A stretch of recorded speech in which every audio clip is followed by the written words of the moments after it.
This is the Norris Group's Real Estate Investor Radio Show, the award-winning show dedicated to thought leaders shaping the real estate industry and local experts revealing their insider tips to succeed in an ever-changing real estate market. Hosted by author, investor, and hard money lender, Bruce Norris. The Norris Group proudly presents our 15th annual award-winning event, I Survived Real Estate. Industry experts join Bruce Norris to discuss evolving industry trends, real estate bubbles, inflation, and opportunities emerging for real estate professionals. All proceeds from the event benefit Make-A-Wish and St. Jude Children's Research Hospital. See isurvivedrealestate.com for event details, information on all our generous sponsors, and to connect with our speakers. We want to thank our platinum partners: San Diego Creative Investors Association, U-Direct IRA Services, White Feather Investments, The Collective Genius, MVT Productions, and Realty 411. Hi, welcome back to the Norris Group Real Estate Radio Show and Podcast. Once again, we are joined by Rony Award winner, John Schaub. Hope you enjoy. How did you get involved teaching other people? Because that's not always what real estate investors do. It's rarely what investors do. Yeah. It's interesting. You know, like I look back to my high school speech class and what a dunce I was there. You know, I didn't like standing in front of a crowd. I didn't like talking to people. Me neither. And most people don't. You know, that's a big fear that a lot of people have. But yeah. I took a class while I was in college to get my broker's license, a salesman's license. And it was taught by a fellow. His name was Bert Rogers. And he had this statewide organization of teaching, and he would teach people how to get their real estate license. Well, I liked this guy, and he was funny. He taught really well. So I got to know him a little bit, and he hired me after I got out of college to start teaching for him. So I started teaching the class to people who wanted to get a real estate license. And I had a good time doing it, because it was information I really understood. Mm-hmm.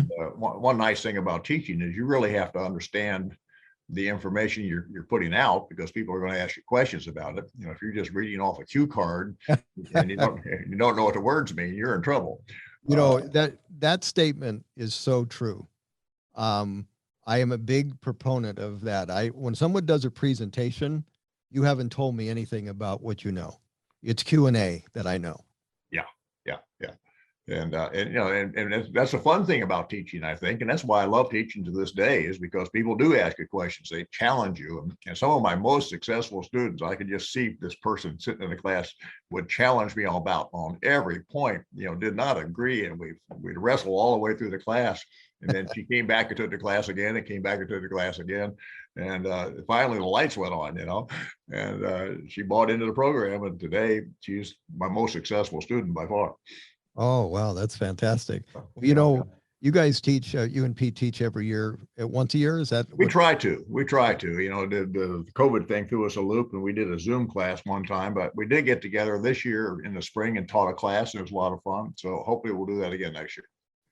What percentage of your audience would you say is repeat? Oh, I'd say 2/3. Yeah. That's what big chunk. Now that's a huge compliment. Yeah. Right.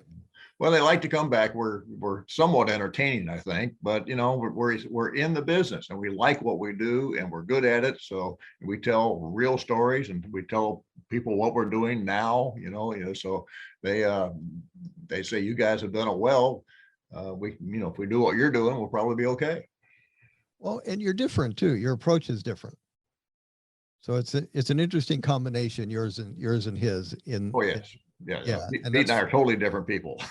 Yeah, it's fun to watch that pairing in a day, Yeah. So we love each other. We're good friends, but we are totally different, and that is fun because we just see things differently. Well, we had a seminar one time where we put Jack Fullerton was part of the 5 people, because they were very successful, but approached the business so differently because of their skill. Mm-hmm. So Jack was literally door knocking everything he owns in Orange County. When he was here, he door knocked and did it that way. So when we had this 3-day event, he went out with people in a neighborhood, and did what he did. And there was a guy that door knocked foreclosures, and that was his thing. And it was interesting because there was what I was trying to say is you got to match maybe your skill set and your personality with maybe one of these, not worry about doing all of them, but doing the one that matches you, you know? So that was fun. Yeah, that's good advice. Jack Miller, getting, getting the Roni Award this year. Yes, yes, that's a wonderful thing. Yeah, I'm excited. You know, it's an interesting story. Mike Cantu told me a story one time and I could relate to it. I had a deal I wanted to put together, and Jack Miller, I'd never heard his name before, and he was teaching a class on options. And so I took the class, and we started the class. I'm ready to, follow along in the book. It was the first seminar that I ever took. Well, he didn't follow the book. He never followed the book. That's right. And so later, and I'm thinking, well, this is not good. And then so I talked to Mike Cantu years later, and he said, I love taking Jack Miller's classes because there's always two seminars, one that's in the book and the one that he gives. And I laughed. I said, oh, I didn't know that. Well, Jack and I taught together for 7 years. We probably taught 50 or 60 classes over a 7-year period of time. And we had a really good manual, but he would never use it. So he would talk for about an hour, and then I get up and I cover what was in the book. Oh my gosh. Well, it's that's sort of like Pete and I teaching, but Jack and I were totally different too. We had a lot of fun together. He had a great sense of humor, and he was just a lot of fun to teach with. yeah. Well, that's Mike Cantu and I, we kind of grew up into investing in California. Mhm. Similar. I'm a little older, but we started kind of at the same time, and so we've had plenty of lunches and stuff. And Jack Miller is his favorite trainer. That's a pretty high compliment. Yeah, well, Miller was one of a kind. I mean, there's no other, there'll never be another Jack Miller. He was fast. He was like taking a sip out of a fire hydrant because he could just go for hours with new ideas. No way you could write this stuff down. Jack and I taught a class up in Salt Lake City back in the 70s, and a fellow by the name of Bob Allen took the class. And Bob was taking copious notes in the back of the room, and he took the class again. He took it back to back, took it twice in a row. And I wrote a book called Nothing Down, which is a great book. But he was trying to write down stuff Jack said, which is impossible to do. If you had a transcript, it wouldn't make any sense. Okay, well, no wonder I felt lost that day. So yeah, no, it's really hard to follow. And I used to kid Jack. I said, you get exactly the same people in the room over and over again because they're still trying to figure out what you're talking about. and I said, that was me too. That's why I talked with him for years. I'm trying to figure out what he was talking about. But he was a very interesting guy. Very interesting. when I took that class, I really had a specific transaction in mind. And because I didn't really leave knowing how to do an option, I asked the guy to carry the note, which he did. Yeah, close. It's close. Yeah. Yeah, that's a funny outcome. Well, you've got an event that you're going to be teaching in Vegas, and you're going to teach with Pete again, spring of next year. What impact do you see interest rates having on prices, I guess, first of all? Yeah, well, I think people will get used to them after a while. I've always argued that the availability of credit is more important than the pricing of credit. If people can get a loan, they're not as excited about what the interest rates are as whether or not they get the house, So you show somebody a new car, they really rarely ask what the interest rate is. They want that new car, they want that new red Corvette or whatever it is, and they'll sign anything to get it. And the house business is a little bit like that. When houses were selling back I bought a lot of houses in the late 70s and early 80s, and I bought 16 in 1 year in 81, I think. And every one of those houses had a 14% loan on them, and they were new houses. They were all brand new. They were builder owned. And I'm hoping that we'll get that kind of opportunity. The challenge is now is that the builders, especially around here, are building more expensive houses. Very, very few of them are building like a 13 or 14 or 1,500 square foot house that they could build for a couple $100,000. They're building houses a lot bigger than that. What are you building down south? What are you building, a fairly basic house, or are they designed to sell right away? Well, there's two thoughts on that. So in Rotunda, we're doing flipping. Okay, so you're So not that gonna keep means- any of those, yeah. No, but so we studied, this is a builder that came out from California that I've done business with for years. And the wife of the builder is a real estate agent. I said, let's spend some months and analyze what pays the most in amenity, and let's build that. And so we landed on, okay, if you're going to have a higher priced home, it's got to have a pool, got to have a great enclosed pool area, like atrium, high ceilings. There's just a few things that we did, third car garage. So that's what we build for spec. Okay, Then there's another group. Now the whole other group of homes is under construction for California investors to have as rentals. So they're getting out of some of their stuff in California, because that's how that came about. Just, getting a call, somebody saying, can you meet with me and look at my portfolio?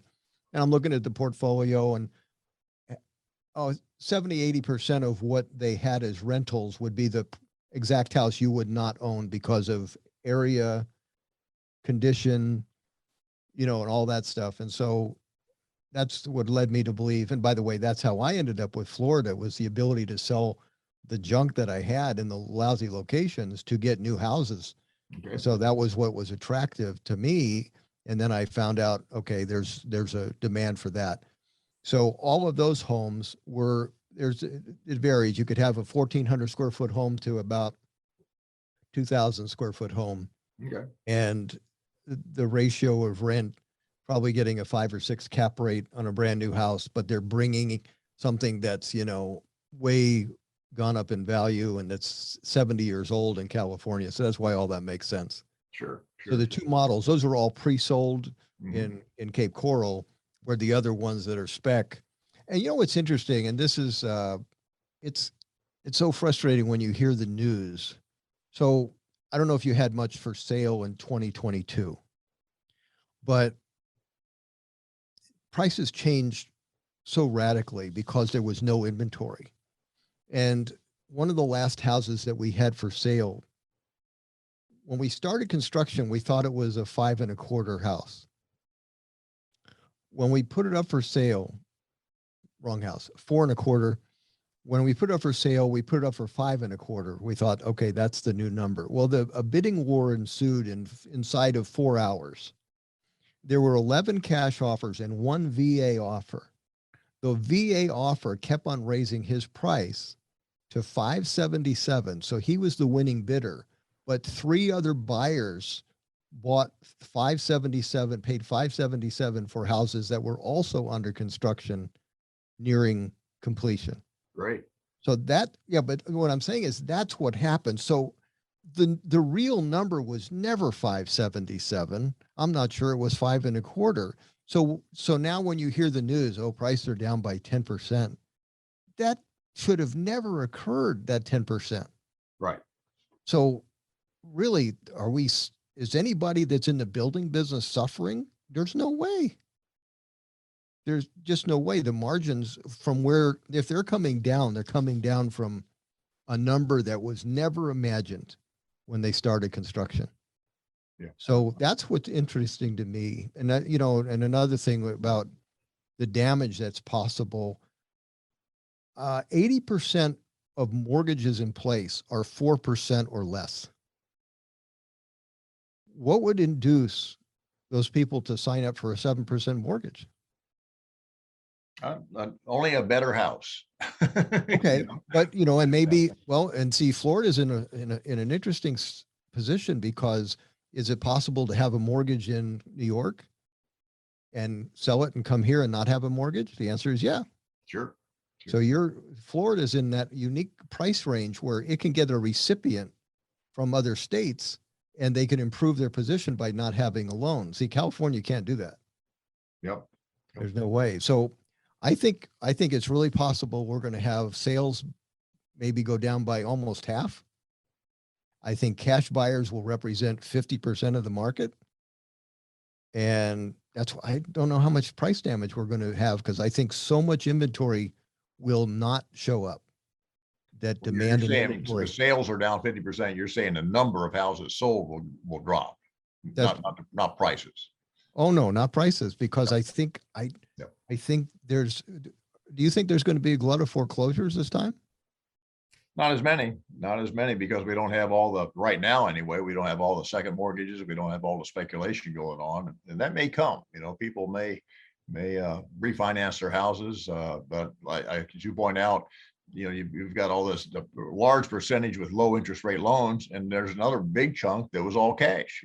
Probably almost half of our sales were all cash for a long time. So Right. free and clear houses and low interest rates, that's going to stabilize the market.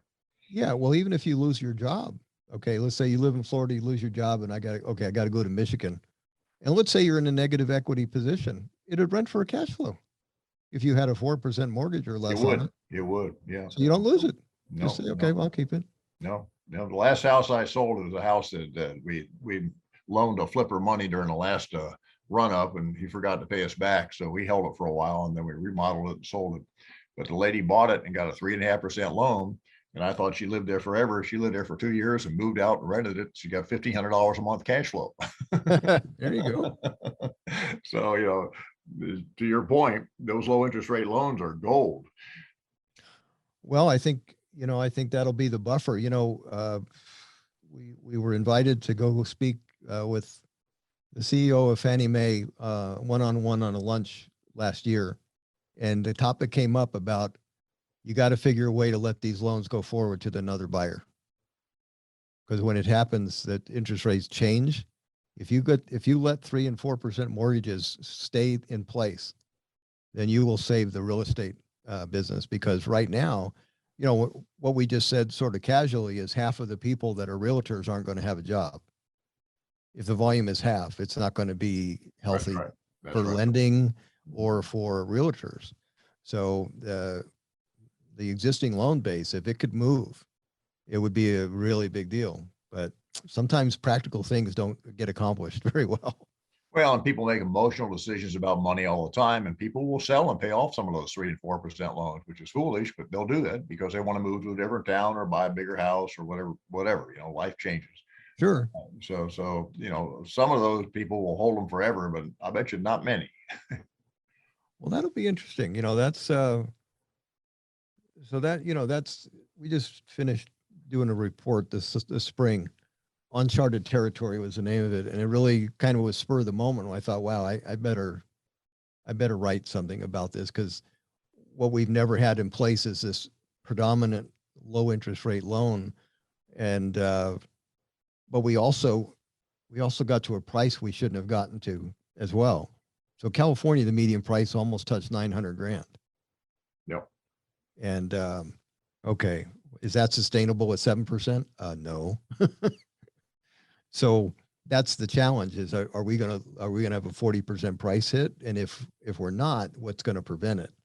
And so that's basically where my brain went, is thinking about, okay, what could happen? But the news media is, they're like foreclosures increasing by 1,000%.